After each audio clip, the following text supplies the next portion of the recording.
A torrent of gunfire sending dozens of people running for their lives.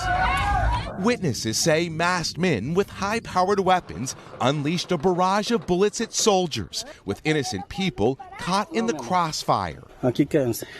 According to officials, 30 National Guard and Army personnel were patrolling an area of Culiacán, Sinaloa's capital city, when the group came under fire.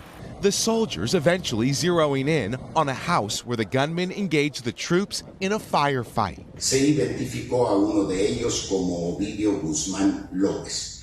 Inside, authorities say they apprehended 4 men, among them 28-year-old Ovidio Guzman Lopez, a leader of the powerful Sinaloa cartel and the son of notorious drug lord Joaquin El Chapo Guzman.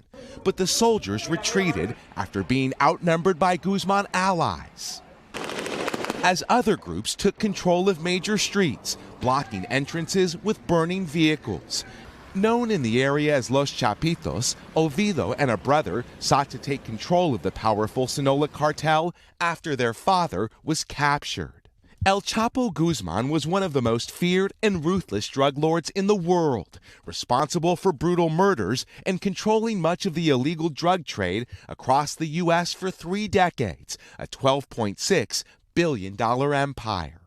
After multiple manhunts, he was arrested in 2014. Then that brazen escape from a maximum security prison in Mexico. Surveillance cameras capturing him disappearing near a shower in his cell.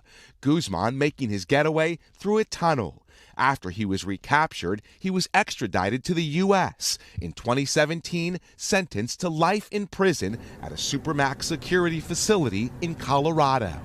Now the citizens of Culiacán on edge after a day of violence and uncertainty over the fate of the drug lord's son.